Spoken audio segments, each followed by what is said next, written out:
Computer ले लो, nuclear missile ले लो, nuclear bomb ले लो। ए फेरी वाले, कौन बोला बे? हैं? तुझे मैं फेरी वाला नजर आता हूं? ये मेरी मल्टीनेशनल कंपनी है, शेखर सन एंड सुमन सन।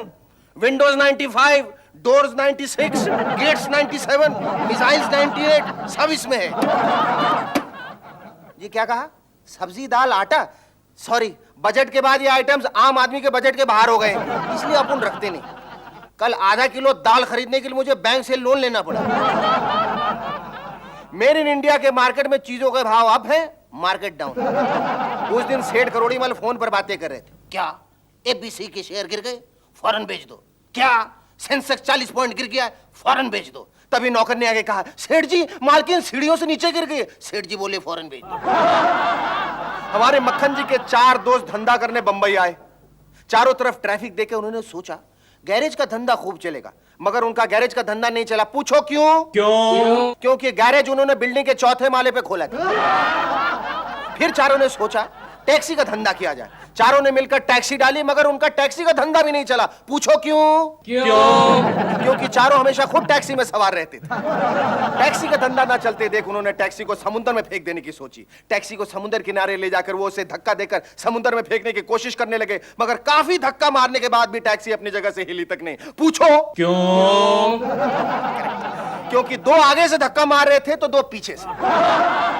एक दिन मैंने एक सक्सेसफुल बिजनेसमैन से पूछा, सर आपकी सफलता का राज क्या है? बोला, look for the right opportunity and jump. सही मौका देखो और कूद पड़ो। मैंने कहा, सर लेकिन सही मौका है ये कैसे पता चले? बोला, ये कभी पता नहीं चलता, बस कूदते रहो। Keep jumping. बिजनेस में कंपटीशन इतना बढ़ गया है कि लोगों को जरा भी फुर्सत नहीं है। मोबाइल। हेलो? हाँ हाँ हाँ हाँ, ना ना ना ना ना ना, हाँ हाँ हाँ हाँ, नहीं नहीं, अरे नहीं यार, अरे अरे भाई मेरा शो चल रहा है, मैं अपने धंधे में लगाऊं, टाइम नहीं है। ओ चना जोर गरम लाया मैं बाबू मजेदार, चना जोर गरम, मेरे चने में डाला नींबू चीर, जिसको खाए लक्ष्मण वीर, मारा धर लंका पे तीर, फूटी रावण की तकदीर, चना जोर गरम। धंधा करने वालों में एक बड़ी तादाद है छोटे धंधे करने वालों की। रस्ते का माल सस्ते में, रस्ते का माल सस्ते में, रस्ते का माल सस्ते में। एक बंदा फुटपाथ पे गुहार लगा रहा था, लाट का माल 10 रुपया, 10 रुपया, 10 रुपया, 10 रुपया, कुछ भी उठाओ 10 रुपया, बिंदास उठाओ 10 रुपया। तभी एक आदमी ने दुकानदार को ही उठा के पटक दिया, बोला निकाल 10 रुपया। इन छोटे धंधे वालों से एरिया का दादा इसी तरह हफ्ता वसूल करते हैं। वैसे इस किस्म का छोटा धंधा करना बड़ी मेहनत का काम है। ठिठुरती सर्दियों में सुबह सुबह रेलवे प्लेटफॉर्म पर चाय बेचने वाले की आवाज कुछ यूं निकलती है, चाय चाय चाय चाय चाय चाय चाय चाय चाय। सुबह सुबह मेरे मोहल्ले में मेरी सब्जी वाली कसम से मुझे 6:30 बजे जगा देती है। भाजी वाली, सारे उठ के बैठ जाते। और मच्छी वाली सिर्फ आधा ही बोलती है, छे छे। मैंने कहा नहीं चाहिए, छे। एक खोमचे वाला कुछ इस तरह मिठाई बेच रहा था, लड्डू पेड़े बर्फी ले, जलेबी खा, तरह तरह के लोग। खैर उस दिन भदू केले वाले से भाव ताव कर रहा था। केला वाला कह रहा था 20 रुपए दर्जन, भदू 15 पे अटक गया। आधे घंटे बहस के बाद 18 रुपए दर्जन पे सौदा तय हुआ। तो भदू बोला, चल ठीक है, एक केला दे दे। केले वाला बोला, पूरा एक केला? आज घर में कौन पार्टी है का? एक आम वाला सर पर टोकरा रखे आम बेच रहा था। मैंने पूछा, क्यों भैया जी, लंगड़े आम है क्या? बोला, लंगड़े है तभी तो सर पे उठाए घूम रहा, ससुरा खुद चलते ही नहीं। धंधे में झूठ और चीटिंग खूब चलती है। एक बंदा मुझसे कहने लगा, शेखर भाई मैं एंटीक डीलर हूं। बाद में पता चला कि वो गली गली आवाज लगाता फिरता है, वो जूना पुराना भंगार वाला। अरे सोनमा के मारा होता था, अरे दूध ले ला बबनी। कुछ धंधे वाले ऐसे हैं जिनसे हमारा रोज का पाला पड़ता है। जैसे दूध वाला, दूध वाले से हमारा दूध भाई का रिश्ता होता है, क्योंकि हम दोनों ने एक ही गाय माता और भैंस मौसी का दूध पिया है। उस दिन मैंने कहा, भाई जी दूध बहुत पतला आ रहा है। कहने लगा, का करे शेखर बाबू, आजकल बारिश की वजह से तबेला में पानी भर जाता है, उसी में भैंसिया बैठी रहती है ना, तो दूध पतला हो जाता है। मैंने कहा तुम और तुम्हारी भैंस में यही फर्क है, वो शुद्ध दूध देती है, तुम पानी वाला दूध देते हो। बोला नहीं शेखर बाबू, एक और फर्क है, हम उधार दूध देता हूँ, भैंसिया उधार नहीं न देती है। मक्खन सिंह का दूध वाला और भी 2 कदम आगे निकला।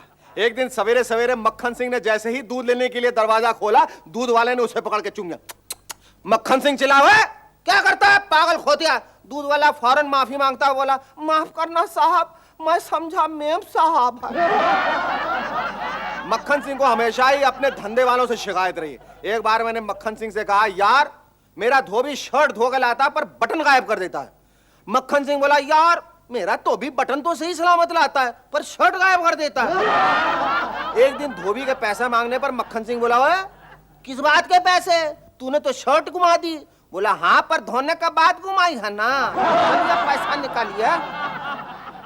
इन सबसे बढ़िया धंधा है पान का। हमारा पान वाला कहता है, मैं ऐसा पान लगाऊंगा लब बंद हो जाएगा कसम से।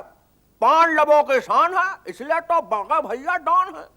डॉन पान खाता था। हाँ, एक शख्स ऐसा है जिसके आगे छोटे बड़े सेठ साहूकार राजा महाराजा सब सर झुकाते हैं।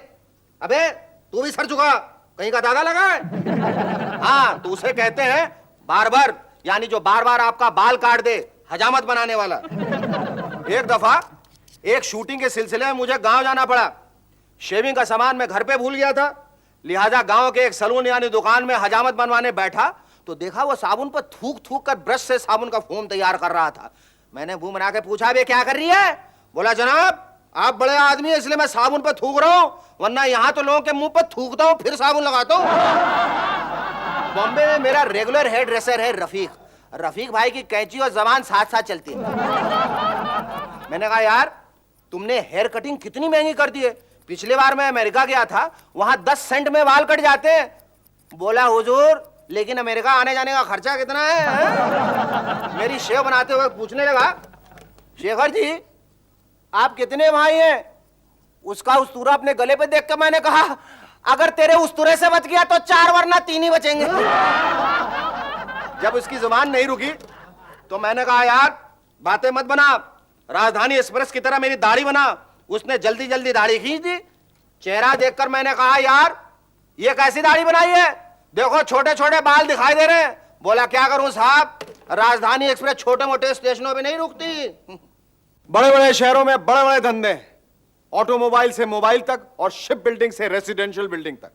एक स्टेट एजेंट ने ग्राहक को अपने एरिया का पुलिस स्टेशन भेज दिया। ग्राहक सामान लेकर पुलिस स्टेशन पहुंच गया, बोला खाली करो मुझे ड्राइंग रूम सेट करना है। बॉम्बे में एक बिल्डर ग्राहक को फ्लैट दिखा रहा था। फ्लैट की छत सिर्फ 5 फुट ऊंची थी। ग्राहक ने कहा यार इसमें मैंने अगर सीलिंग फैन लगाया तो मेरा हाथ कट जाएगा। सेल्समैन बोला सर ये फ्लैट खरीदने के बाद आप फैन खरीदने का लायक ही नहीं रहेंगे। ग्राहक भड़का तो बोला मेरा मतलब आप तो एसी लगाएंगे ना। ग्राहक भी अजीबोगरीब आते हैं।